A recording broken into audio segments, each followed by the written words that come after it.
Our discussion for the next 2 days is effective implementation for industrialization and inclusive economic development.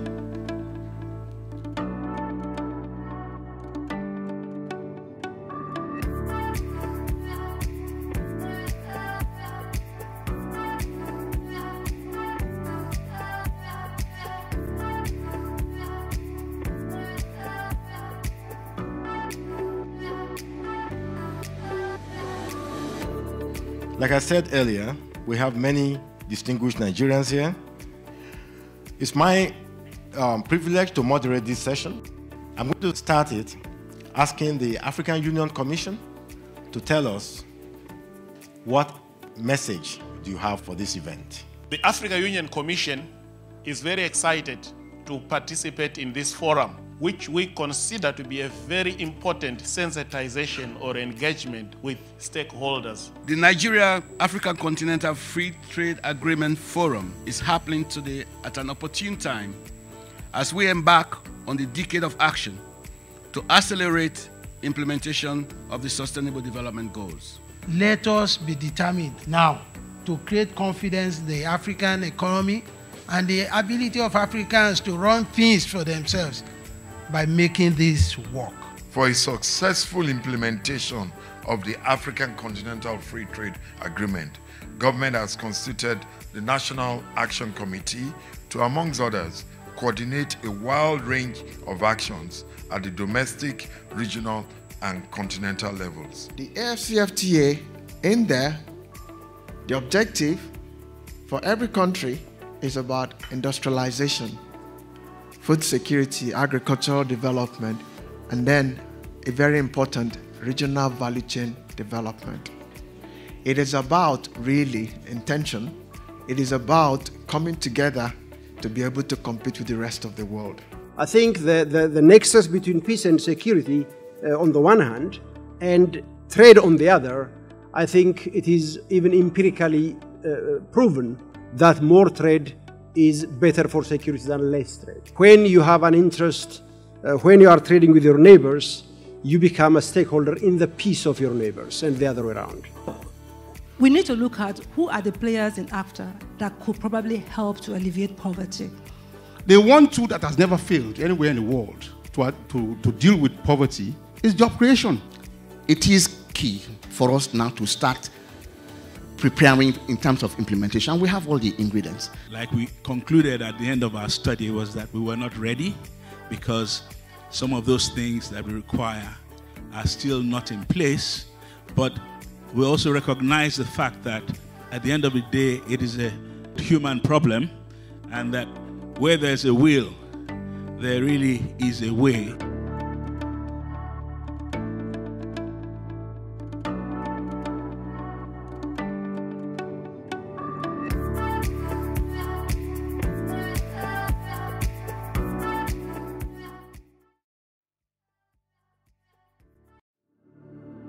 Okay, ladies and gentlemen, good morning again.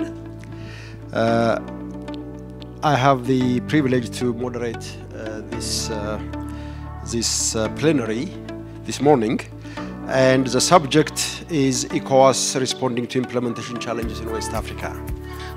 For the ETLS, there is a big problem, but it's a problem that has to do with trade agreements. Agreements generally that those who negotiate are not the implementers. In West and Central Africa, women represent nearly 60% of informal traders. In South Africa, they even represent as much as 70%, which shows that these are a very critical segment within this trade. The truth is a majority of the trade in Africa is informal, and it could help in lifting people out of poverty. It could help in bringing people up to par to where they should be.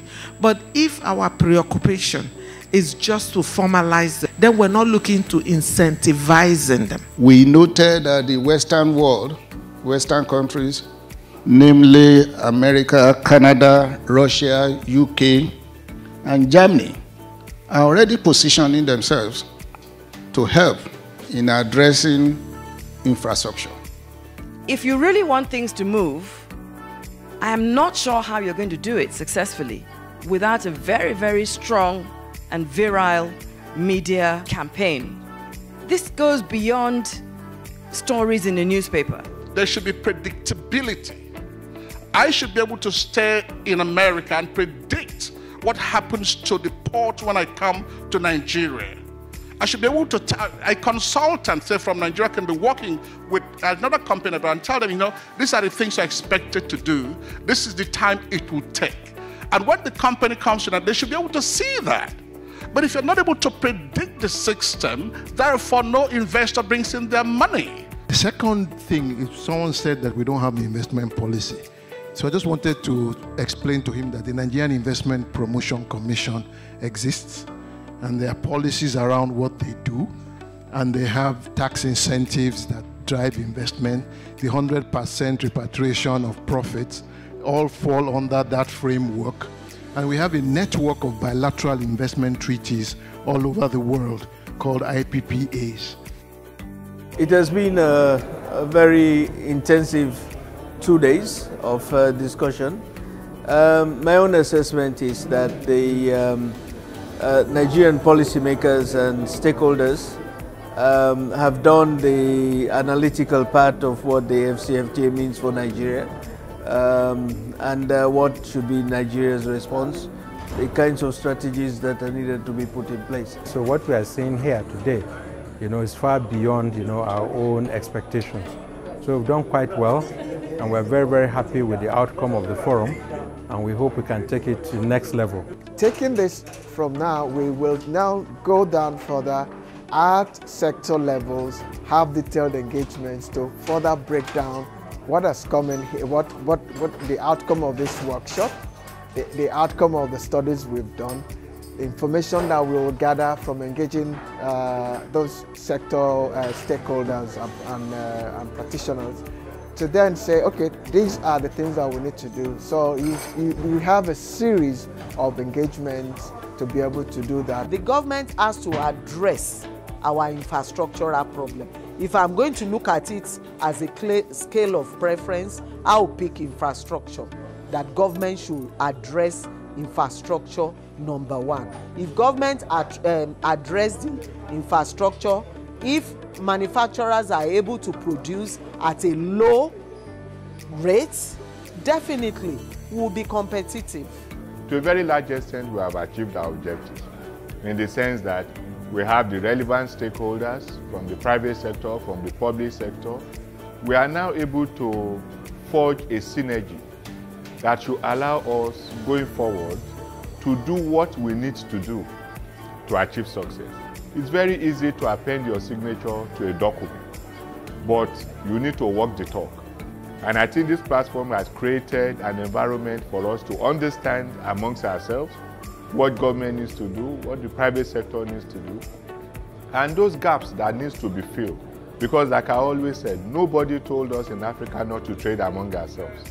It is those binding constraints that has not allowed us to trade that we are seeking to overcome. And we must put that forward as we go into the commencement of the agreement. You know that from this meeting will emerge a work plan for the National Implementation Committee. So now it is this meeting now that will tell us, one, you do this. These are the indicators of achievement. These are the partners that you are going to use for it. So we will divide all the work here and we'll start implementing. We as the United Nations system then will step in, will shoulder to shoulder. We will hold the hands of Nigeria, as it were, and offering whatever it is that needs to be offered in terms of assistance and technical support.